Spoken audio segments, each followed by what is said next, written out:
Hello and welcome to Bookish and Beverages. I'm Melissa and I share delicious beverages and summary recaps on fantasy book series so you can remember what happened without having to reread it.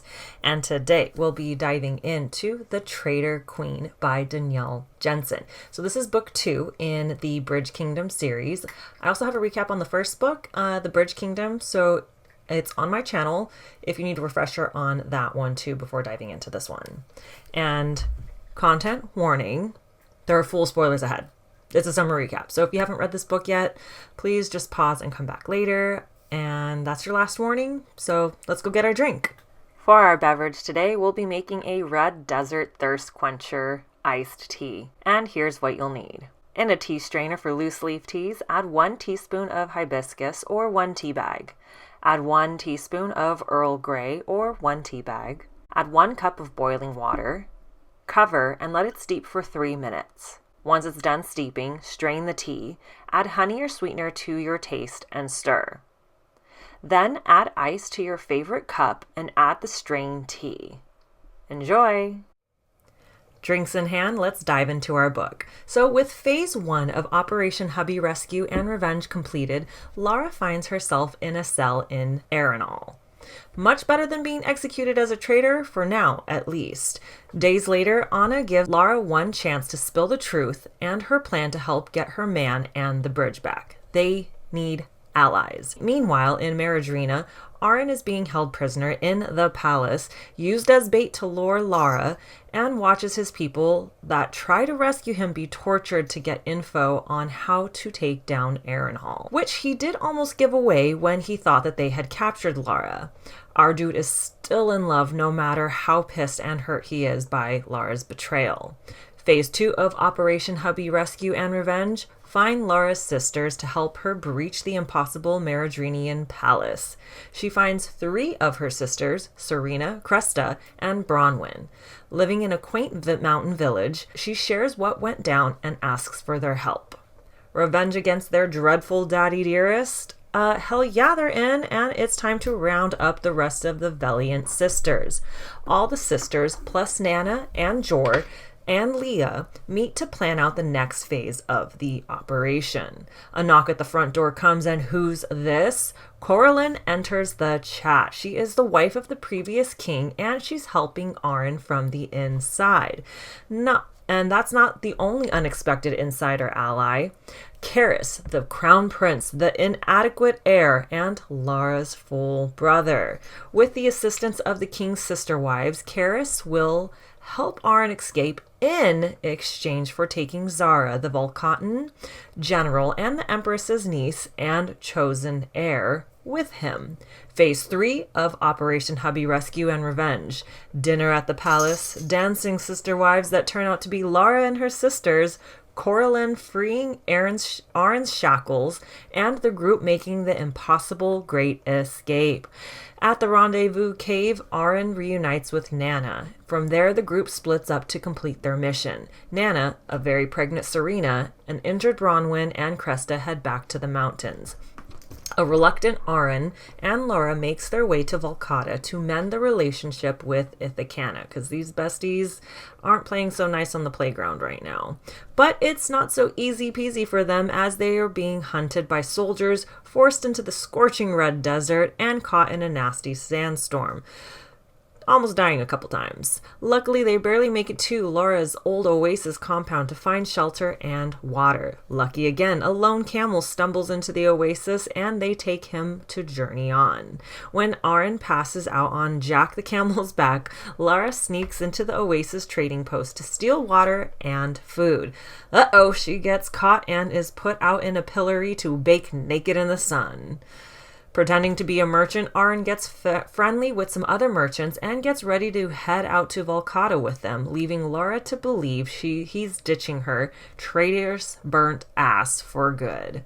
The merchants turn on him, but they have no idea who they're dealing with. Killing 2 of the 3, Aron heads back to rescue his wife. He's just in time as chaos erupts from a mass poisoning that Aron had absolutely nothing to do with. He finds Lara and they hide in the lake while people search for the escaped thief.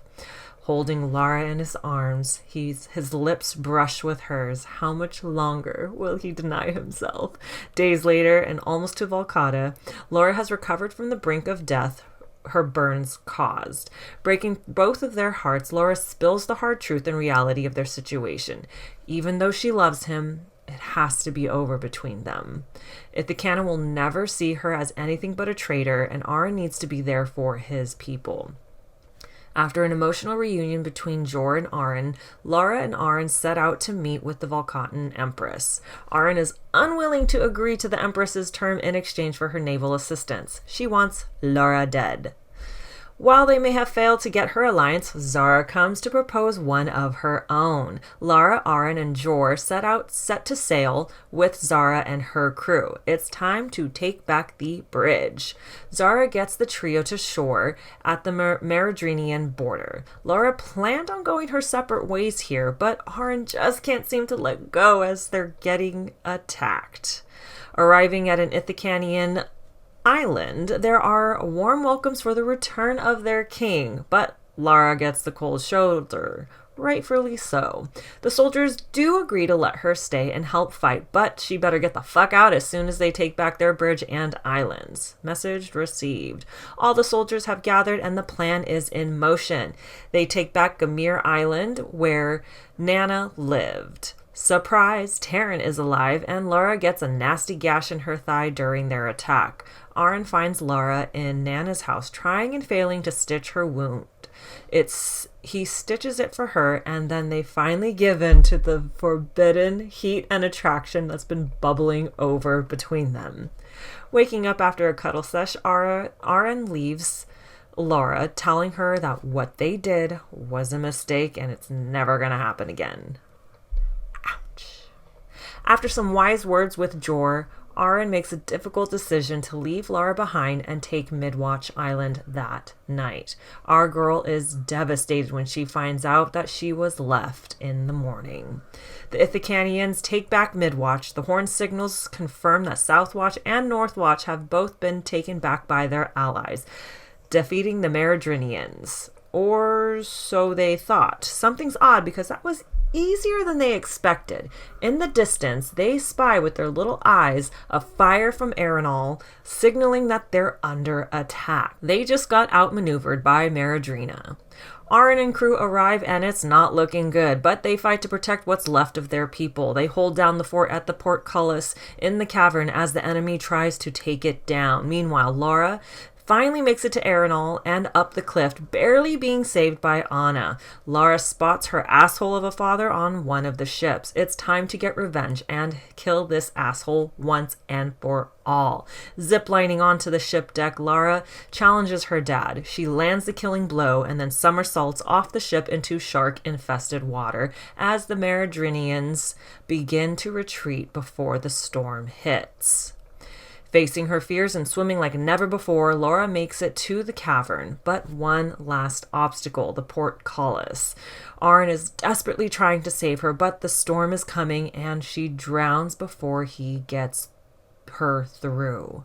But days later, and it's a miracle! Lara lives. During her swim to P. Sherman 42 Wallaby Way, Sydney, the guardian sharks deemed her friends, not food. Therefore, the Ithacanians took that as a sign to no longer call her traitor.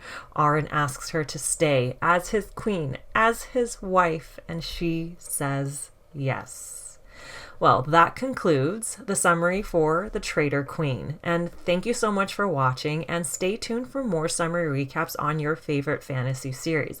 If you enjoyed this one, please like, subscribe, and share with your fellow book lovers. And if there are any series that you want summary recaps on, just drop it in the comments below. And thank you, thank you, thank you.